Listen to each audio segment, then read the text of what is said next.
Thank you all. Please be seated. This is a time set for oral argument in our case number CV130513, Schickner v. Schickner. Each side has been allocated 20 minutes for oral argument. Appellant may reserve a portion of that time if you wish to do so, ma'am. If you want to do that, please keep track of your own time at the clock on the podium. Out of respect for counsel, I would ask that those in attendance make sure their cell phones are either off or in vibrate so our discussion is not interrupted. We have reviewed the briefs. We've conferenced the matter this morning. We'd encourage you to keep that in mind as you present oral argument to us today. Our proceedings are being recorded and will be posted on YouTube in due course. Accordingly, we'd ask that as you begin your argument, you state your name and the party that you represent. With that, let's first hear from Ms. Wilkins. Good morning. My name is Amy Wilkins. I represent appellant Rena Schickner, now Rena Matthews. May it please the court. This is a case about the equitable division of community property. The trial court erred in two ways that caused a windfall to husband rather than a substantially equal division of community property. I'd like to reserve 2 minutes for rebuttal. First, the trial court accepted husband's expert valuation of the community-owned membership interests in two LLCs. Husband's experts applied marketability and minority discounts as though the membership interests were going to be sold. But the reality is, husband was always going to continue as a member of these LLCs without wife. Thus, application of these discounts resulted in an artificially depressed valuation of the membership interests that affected the amount awarded wife, whereas husband continues to own the membership interests at full value. Well, let's talk about these for a minute. At least in terms of the surgery center, where he only earns, where he's only a 20% owner. I mean, he is a minority shareholder. Is that correct? That is correct. He would be a minority shareholder in that instance. And so, why isn't why isn't that appropriate? Well, because if he did try to sell it, it would be at a discount. That's correct, if he were trying to sell it. But in this context, there is no sale. I think application of these discounts for lack of control for a minority interest shareholder might be appropriate if somebody were trying to sell it at fair market value. But here, valuing the enterprise as a whole is more appropriate when the enterprise is a going concern and is going to continue on running with husband continuing to own that membership without an actual sale, without having taken any hit on his ownership interest, whereas wife takes less because of application of these discounts. What about the 50% ownership? I mean, that really is not a minority ownership. So if we were to say that the discount was appropriate on a 20%, what about the 50%? He's not a minority shareholder, but he is not the majority shareholder either. Is that correct? That's correct, and you're right. He isn't technically a minority shareholder in that instance. There's no majority shareholder, so application of that discount was incorrect on that basis alone. And then once again, you get back to the reasoning of application of any discount without an actual sale does have that effect on the withdrawing spouse that depresses her interest while husband continues to own his interest at full value. But is your argument that, and I want to understand your argument, that a minority ownership interest discount is never appropriate? It's not appropriate in this instance where one of the spouses is going to continue in the going concern and one of the spouses is not, because it's an artificial depreciation of the interest. Now, in an actual sale, sure, apply the discounts. That's what they're for. But isn't the effort here to value what the community has, whether it's being sold in the foreseeable future or not? Yes, and the way you would value it when there is no actual sale, but you're trying to ascribe a value, would be to take the enterprise value. What is the value of the entire enterprise? And then you would say, okay, it's worth $100. 50% interest is $50, so wife gets $25. And I understand the math of that, but doesn't that ignore the fact that a controlling interest really is worth more than a minority interest? In the context of an actual sale, I would agree. But why would that be if what you're trying to value is what would happen if a sale occurred in the future? Because that's kind of a proxy for what the court does. I think that assuming a sale is going to occur in the future would be incorrect analysis, because based on the record where there isn't going to be a sale. And in fact, case law has shown that there's actually value to the members of a closed corporation by not having some third party come in on a sale. There's value just by keeping it as it is. Sure. And it's not really a for sale analog, but you need to look at the practical value, not a theoretical value. And if the practical value is that somebody owns, say, 1% of the company versus 99%, to treat those as the same, it's just the 99 is 99 times the 1, that doesn't seem to reflect economic reality. I see what you're saying. I think that if in the context of somebody actually wanting to sell their 1% interest, that's when the reality would be, look, 1% is not worth the same as 99%.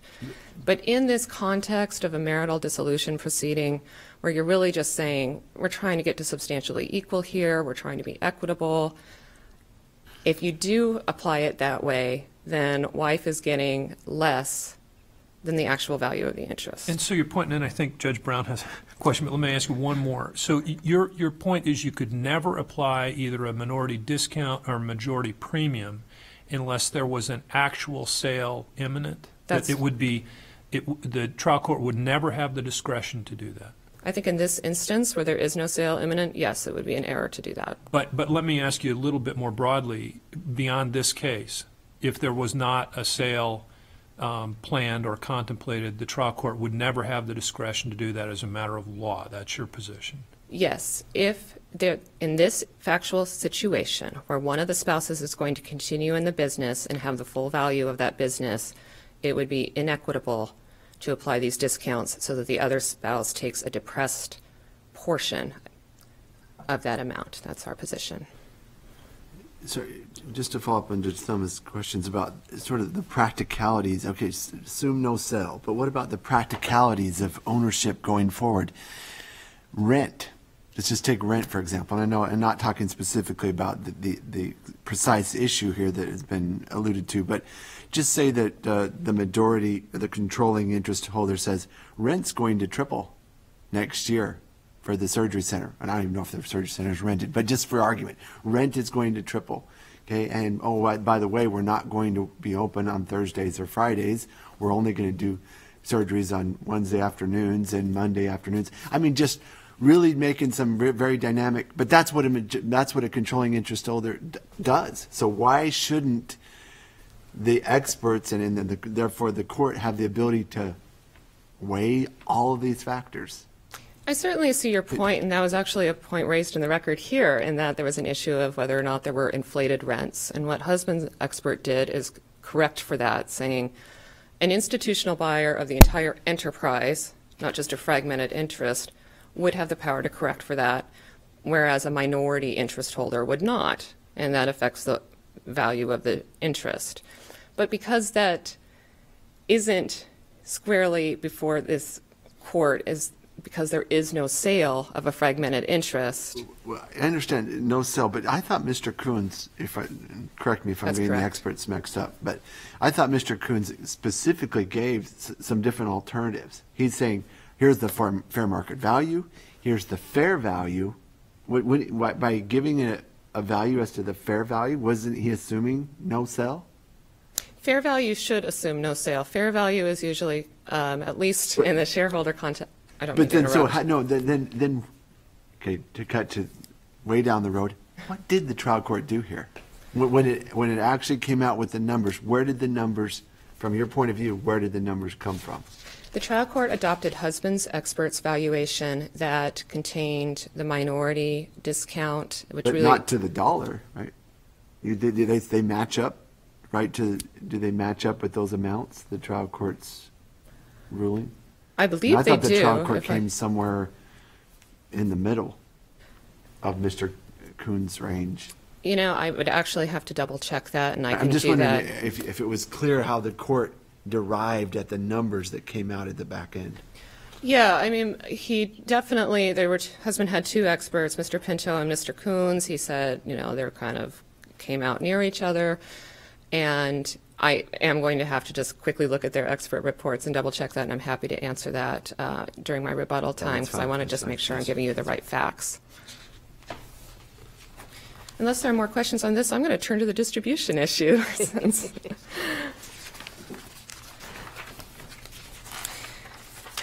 The second issue that we've brought on appeal is that the trial court erred in determining that distributions from two LLCs were actually the separate income of husband after service of the petition for dissolution. It's undisputed here that these membership interests were community property. The couple was married in 1998. They entered into these operating agreements in 2005. That wasn't an issue before the trial court. They're community property. So the operating agreements we submit govern these distributions, and the operating agreements discuss distributions to the members. They provide for distributions of cash in accordance with the membership interests. They say distributions of cash or other property shall be made to the members in proportion to their percentage interests. They don't talk about hours worked, patients seen, whether or not you got to show up to work or not. It's just an LLC with a membership interest with a right to distribution. Now, at one of the... Counsel, can I just course. cut right? For a time, for several years, husband was being paid a salary of approximately $500,000 salary. Yes. Do you agree that if it's denominated salary, that becomes sole and separate property after the filing of the petition? I would concede that point. If he had been making salary, styled as salary, W-2 salary, and hadn't made this adjustment where he agreed to reduce his salary to have the flexibility of distributions, then yeah, that probably would have been his separate And is that property. true in all cases going forward? I mean, it doesn't matter. So a professional, whatever, if it's set at $1 million, $1.5 million, I mean, would the trial court have any discretion to determine an equitable solution, if you will? Yeah, you can look at whether the compensation is fair and whether or not, and that's more in the separate property line of cases where you're looking at whether profits are generated from the income of the spouse. Yeah, have you ever come across any case law that specifically addresses income from a community asset in the context of what happens after the filing of the petition? No, it's interesting because all of the cases seem to be dealing with a separately owned business and how are you going to allocate profits from that versus the toil and labor of the spouse. But as far as flipping that on its head and saying we have a community-owned business and we've got toil and labor of the spouse versus inherent profits of the business, that line of cases hasn't been applied as far as I have been able to find. Okay. So it's your position, because husband voluntarily reduced his salary to $250, then everything above $250 should have been, the trial court should have characterized those as distributions with wife receiving. Yeah, and a couple of points here. One is husband was never an employee of one of the surgery center. So all of that, his income was always distributions, and yet that got characterized as income. But as for WME, he did voluntarily reduce his salary. He started out at $250, and then it went up, and then it went back down because they decided we need some flexibility, but it's going to save us some money on Medicare. And the record showed that their CPA said, hey, this actually helps us because it's easier to reduce a distribution if we're lacking a little cash in our operating account. It's easier to do that than to go reduce your salary. So they made this agreement, and he agreed to take a salary and gets the benefits of the distributions. And as a side point, wife would still be on the hook for being a member. Let's say the practice got sued. I mean, she's still getting full liability here as a member, but suddenly isn't entitled to distributions. Sorry, go ahead. So was there any testimony at all as to what a physician or ophthalmologist, I believe is what he is? Is there any was there any testimony as to what what a doctor in Kingman with that kind of practice would be making? I believe there was testimony on that, and that I think the testimony had to do with, bringing in a replacement physician that would be at a very high salary. Obviously, ophthalmologists can command some salary. But I think that if your suggestion he wasn't being fairly compensated for his services, because I would say, well, he did agree to the actual salary. He consented to it. $250,000 is still a lot of money to make per year. And More so than we make. well, more than I make. And because he did that, the operating agreement has to mean something. His tax treatment has to mean something. The benefits he was receiving as electing to have these as distributions instead of salary have to mean something. It seems like he got a lot of benefits, and then suddenly didn't want to call them distributions when it meant sharing them with his soon-to-be ex-wife.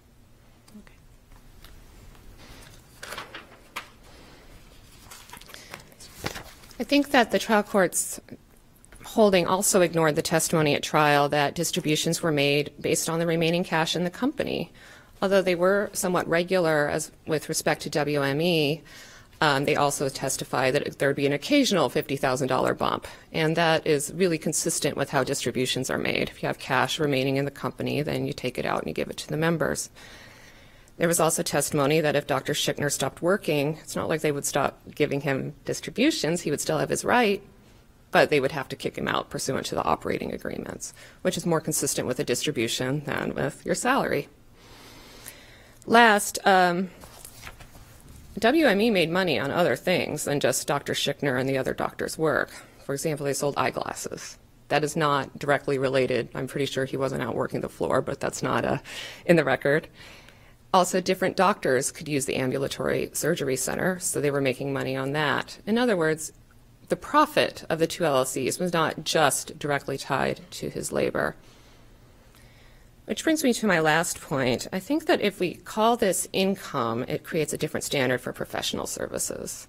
Almost any lawyer, CPA, doctor, dentist, those professionals who make money based on what we do could say, oh, you know what, my business made a profit because I put some work into it. Therefore, it's really my income. And I don't think that creating a different standard versus if you own a Taco Bell French fry franchise and you're selling tacos and that's how your profit is made, I don't think there should be a principled distinction here. You make an income, you style it at salary, and then you look at the profits of the business for the distributions. They should be characterized as distributions. Counsel, whose burden was it to prove whether these distributions were sole and separate versus community? Who bears the burden? I believe that the husband would bear the burden on that because usually the presumption is in favor of having income or profits be community. I'm hesitating just a little bit on my answer because I know that that burden goes away once a petition for dissolution is filed, but I still think in this case, because the asset is community and the profits are community, it would be a presumption of community profits, so the burden probably was on husband. Thank you.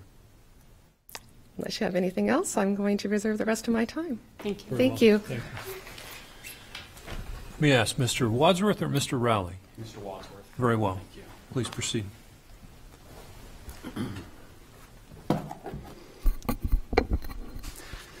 Good morning. May it please the court, I am Nathaniel Wadsworth. I'm here with Paul Rowley, co-counsel seated at the table. We represent the appellee, Daniel Schickner, who is not present in the courtroom. Obviously, we're asking this court affirm the well-reasoned opinion of the trial court. I first want to discuss the issue of the business valuations and talk about how wife's position has changed from the trial court to her opening brief to her reply brief. So at the trial level, the wife's expert from Moss Adams, he submits a report, Exhibits 101 and 102, a report for each company, and he says that he's been engaged to determine the fair market value of the businesses, not the fair value, the fair market value. So that's what he proceeds to do. He gives a fair market value for each business. He includes in his report a marketability discount for each business. He did argue on the stand, he talked about how minority discounts weren't proper, but at no time did wife make the argument before the trial court that the trial court can't use discounts. Wife never said, hey, pro-finish applies. Hey, you can't use any discounts. And in fact, wife is advocating a marketability discount in her expert reports. In her opening brief, wife, in her conclusion where she states her requested relief, she says that she wants the court to find that the trial court can't use a minority discount and therefore should adopt wife's experts' opinions. Fine, but there are a lot of reasons that wife's experts' valuation was significantly higher, or not just the minority discount. The wife's expert used a different cash flow analysis. Wife's expert used a different capitalization rate, used a lot of different factors that the court actually critiqued the capitalization rate, but there were other things that husband's experts critiqued that caused this inflation of wife's experts' reports. So there's a lot at play here. If we say, for example, the court can't use minority discounts, well, still can't accept wife's experts' valuations. So her request is contradictory. But then in her reply brief, she goes to the next step and she says, okay, now I want the court to say the trial court can't use minority discounts or marketability discounts, which again is a contradiction of what happened at the trial level, where the wife's expert used a marketability discount. And she spends a lot of time in her reply brief, talking about the fair value and going concern. These are terms she uses a lot. Counsel, can you explain what did the expert mean by marketability discount? He meant... Did he say this is a minority discount? As I understand it, so the two discounts, marketability is a discount that you make because there's not a great market for these shares, for the interest in the business. It's not publicly traded. There aren't a lot of buyers out there. So there's a discount applied. We call that the marketability discount. The minority discount is to say, okay, this is a minority share we're buying, so it's limited in what I'm going to be able to do with my shares. So we apply an additional discount for a minority. Who introduced the concept of minority share into the proceedings? Because the trial court used that word in its order. So correct. Where did it come from? So the husband's expert, Mr. Coons, he did use a minority discount. He applied a minority discount to his valuations. At the same time that he used a minority discount and a marketability discount for his fair market valuations, he also provided the court with fair value valuations. He's the only expert who did that. Did the alternative basis. Correct. And if you look at the numbers, for example, let's use PSC. Husband's expert says the fair value of the community's interest in PSC is $540,000. That's not what husband's expert said. That's not what Mr. Coons said. This is what the court should use. But if you're going to use fair value, this is my number. The court adopts $536,000 as the fair market value of PSC. So $4,000 off, almost the exact number of Mr. Coons' fair value valuation. So if we accept wife's position that you can't use discounts, well, we already have that the court looked at the fair value, $540,000, and basically adopted that number. Now, that was for the surgery center or the practice? That was for the surgery center. Okay. And I can see that I can see the court using a minority discount for the surgery center because clearly the husband only owns 20%. I mean, if you accept the argument that that whether it's going to be sold or not, that you can use that minority discount. But what about the practice itself? Mm-hmm. He's not a minority shareholder. He owns it 50-50. So wouldn't you agree that the minority discount should not have been applied to that?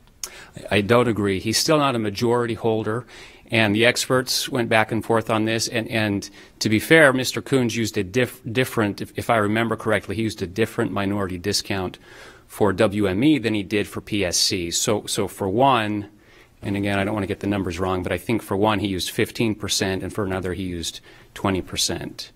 So. Well, but let's talk about the wife's argument in terms of the fact that this business is not going to be sold. There's a case called Keller v. Keller that I believe Judge Gimmel wrote from this court. And that case said it was a house that was going to be sold.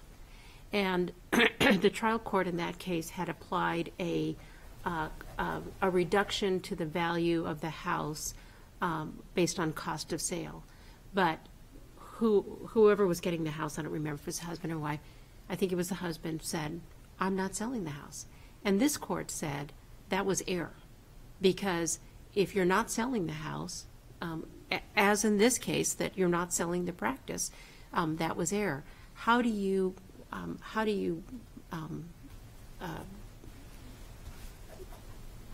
Why should we look at this case differently than the sale of another community asset like the house?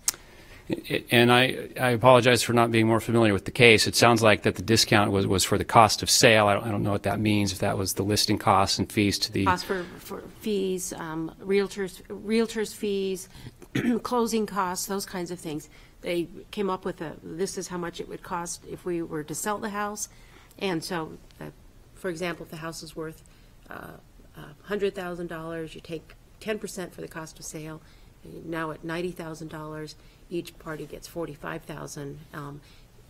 And this court said no, because there was no evidence, and there was even testimony. I believe it was the husband who was going to keep the house, who said, I'm not going to sell the house. And this court said, you do not take off the cost of sale because the house is not going to be sold.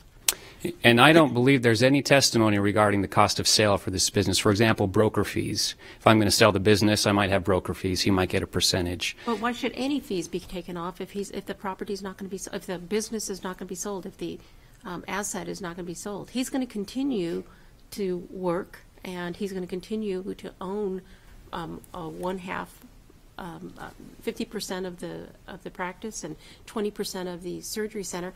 So why should any discounts come off? Because we're still looking at what the value is of the property, in this case the business. And if you look at all of the other assets that we divide in a divorce, a house that the wife got in this case, the vehicles that the parties got, every other piece of property is valued at fair market value. The court has discretion. The trial court can hear both experts. He can hear one expert say, apply a minority discount. He can hear the other say, don't apply a discount. And the judge can say, you know what, a minority discount isn't proper in this case, so I'm not going to apply it. The judge has that discretion. What wife wants to do is take that discretion away from the trial court and say you can never use a discount. Another point with respect to this value, if there's no sale, in this case, you talk about the practice, WME, my client owns 50%. Before and after the divorce, he's got 50%. His interest doesn't change. In other words, it's not like in the pro-finish case where you have majority shareholders attempting to squeeze out possibly of the minority shareholders. There's no risk of that here because he's not becoming a majority owner. At the same time, if you look at the operating agreement, if he sells WME, if he sells his interest in it, he gets his percentage of the value valued at $400,000. That's what it says right in the operating agreement.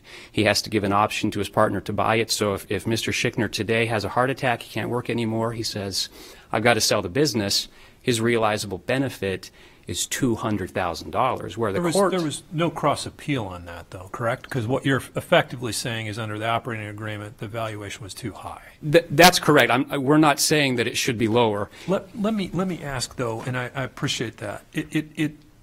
I understand your position for a minority discount when there is a minority ownership interest. But what I struggle with is that concept when there's not. It seems to me, in a simplistic way, there are three kinds for an entity ownership. There's a minority, there's a majority, and there's a 50-50 split. And majority, I could see how, in valuing that there would be a majority multiplier, because owning that 51st, the share that gets you to 51 over 50 has value, and it's more than just 1% of the whole. Minority, same thing. The difference between 50 and 49 is more than 1% of the whole. But when it's 50-50, when you're trying to value the asset, I struggle with a minority discount when there is no minority ownership interest. And, Your Honor, I think that's where we leave it to the trial court. where the trial judge can say, okay, I see what's going on here. He's not a minority shareholder. He's not a majority shareholder. Should I apply a discount or not? He hears from one expert that says, yeah, a discount is proper in this case, because if he's going to sell it at fair market value, let's forget the operating agreement that he can never realize that amount. And I appreciate that. Go ahead. But if the expert says this is what he can get for it at 50%, but isn't that a marketability discount? I mean, look, if these entities were traded on the Board of Trade or New York Stock Exchange, it'd be easy, right? Because they're easily transferable, easily valued by the market. But they're not. And that, it seems to me, you mentioned both a marketability discount and a minority discount. Marketability discount over time kind of gets fixed, or at least shakes out, if you account for the time that it takes to secure a buyer. I mean, you can put a number to that, and you can value it, and it kind of goes away. Minority discount never does. I mean, you're either always a minority or you're not. But when you're 50-50, and if it is a minority discount concept, how does the court have the discretion to apply it when there is no minority? And again, the judge is relying on the expert. So the expert is saying, Mr. Coons is saying he's a 50% owner, but it's still proper to apply this minority discount because of, if he's ever going to sell it, this is what it's going to be worth. And so again, I think we have to leave this discretion with the trial court. We shouldn't change the laws that his wife wants us to do. We got to let the trial court hear all the sides, hear all the evidence, decide what's right, what's wrong, what's equitable, and make that determination. And if we take that away, if we say, Judge, you can never apply a minority discount, that just takes a big chunk of his discretion away from him. And I understand that. And what my question, I want to ask it from a somewhat different way, it really is pretty fact intensive. Are you aware of case law that affirms the application of a minority discount for a 50-50 ownership share where there is no minority? In other words, what if instead the trial court used a majority multiplier? I don't see how the court could have done that here. Yeah, I believe the Earp case, it's out of Florida, Earp v. Earp. In that case, we have a husband and wife, and I believe they each own 40%. So the total ownership is 80%, and the court treats it as basically you together own 80%. One of you is going to buy the other out, and the court does apply the minority discount, or at least, again, I don't want to misquote the case, at least doesn't say you can't use a minority discount. But they did have a minority discount in that case. The husband owned 40% and the wife owned 40%. This case, the husband owns 50%. He is not a minority shareholder. So is there any other case, I guess, is to follow up on that? No, I'm not aware of one. No. And I'm not either, and that's why I struggle with that concept with the 50-50 split.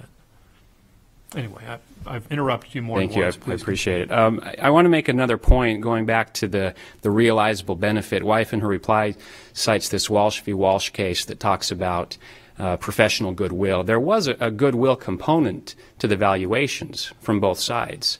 Husband's expert included a goodwill component. Wife's expert included a goodwill component. And it's clear that the court, in adopting its numbers, maybe I shouldn't say it's clear, but the court, let me get back to a question you had of Ms. Wilkins. The court didn't adopt any valuation dollar for dollar. Nothing matches up exactly, and the court did not give a precise explanation of how or why it did that.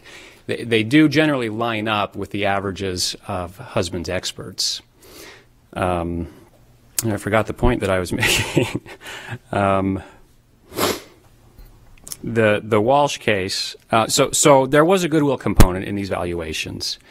And below, at the trial level, wife never made the argument, hey, Judge, you're not valuing the goodwill. You have to value the goodwill here. I'm not exactly sure how the Walsh case applies, I guess, but I wanted to address it because it's in the reply. The Walsh case stands for the proposition that, hey, you've got to evaluate the goodwill if there's an asset there. What it doesn't say Malloy is overturned. It doesn't say you can't look at the realizable benefits. The Walsh case had an attorney, and the court valued his share in the firm at so many dollars based on his shareholder agreement. The court didn't say that's wrong, you can't do that. The court said, in addition, you need a goodwill component. And here we have that. We have his realizable benefit to sell WME would be $200,000. The court valued it at $560,000, I believe, somewhere along there, $580,000. And so there's more included than just this strict sale, like was the case in Walsh v. Walsh. Counsel, I know you're short on time, but I'd like to ask you a couple questions about the distributions. Sure. Do you agree with Mother's counsel that your client would bear the bore the burden of proof to show that that was his sole and separate property after filing the petition, that the distributions were his sole and separate property? I don't, Your Honor. The law says, the statute says that upon service of the petition, all property acquired after that point is sole and separate property if the petition results in a divorce. So everything, our position is everything that husband acquired was his, and wife had the burden to prove otherwise. I thought that, I understand that statute. I thought under 25-211 that it also says that it does not alter the status of pre-existing community property. So you have a community property asset, correct? I mean, you have two of them. Correct. Nothing Changed just because there was a petition filed in Superior Court as far as the ownership. I mean, there was still two community assets producing a substantial amount of income, right? I mean, correct. Right. Now, so how do we get to a solution on this? How is it just this toil and labor test? I mean, is that the test? Because I've been unable to find any direct case saying, here's how you handle a community asset when the petition is filed. Have you found anything?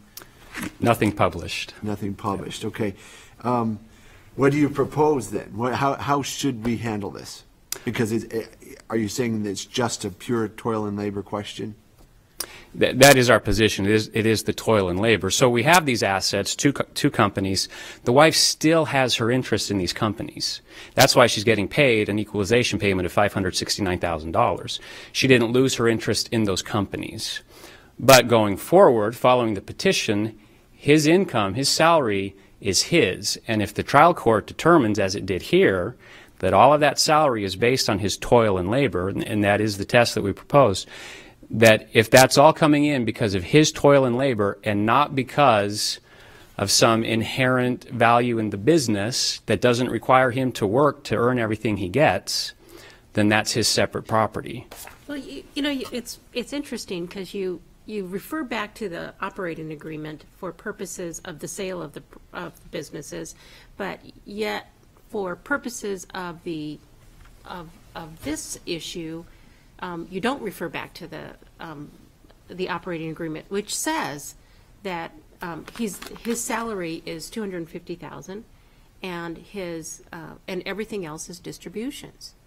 And so, why is it good for the goose and not for the gander? Why is I'm almost out of time, so I hope I can get this. So the operating agreement does say he's got this salary of $250,000. That's at the time he signs the operating agreement. In her argument this morning, Ms. Wilkins agreed his salary went up from there. It wasn't written down, but his salary went up. The operating agreement also says he has to work. So Mr. Bull comes in as the CPA. He says he has to work. This is all based on his efforts, his toil and labor. This is his salary. I have 10 seconds. Just you can go a bit beyond it, but did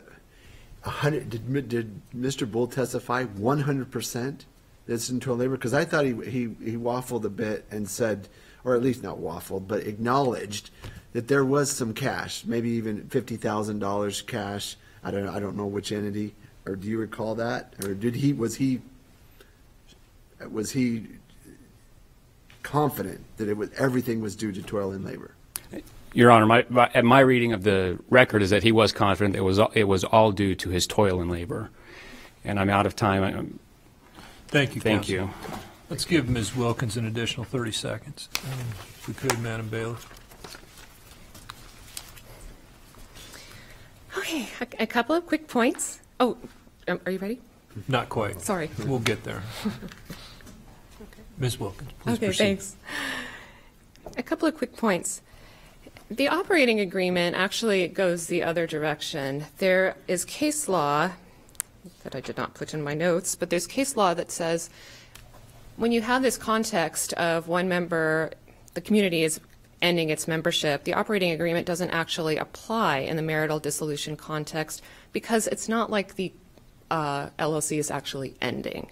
So you wouldn't turn to the terms of the operating agreement. Instead, any buyout provision just squarely doesn't apply.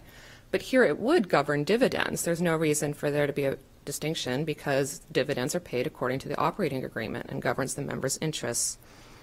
Counsel, did you argue against a minority application of a minority interest below? Because if I understood counsel to say that you didn't argue against it. I submit it is replete in the record of the 5-day trial, the cross-examination of the experts, and the closing argument. I believe it was addressed as far as, I don't think there's a waiver issue. The discounts, the experts were questioned about them. Okay. As far as discretion, a trial court's discretion is not unfettered, and it's not untethered to legal limits. So it's not just discretion to apply a legal standard that is incorrect. And it would be an abuse of discretion, certainly, if the trial court applies its discretion such that one spouse gets a windfall, because that violates the community property statute that says it has to be equitable. And in most cases, that means substantially equal. Last, I just wanted to address the application of my wife's expert's discount rate. The difference here is that wife's expert valued both enterprises as a whole and then said, okay, if we were going to sell a close corporation as a whole, those still are less marketable, say, than a partial interest. But he did apply a much lower factor, 5% for PSC and 10% for WME. So that's the difference. There was a marketability discount applied, but rather there's a greater marketability risk if you were selling a portion of a closed corporation rather than the enterprise value. Thank you so much. Very well. Thank you. Thank you. Counsel, thank you both for your argument and for your briefing. You've given us much to think about. We'll take the matter under advisement. We'll issue a ruling in due course. Thank you. The court stands adjourned.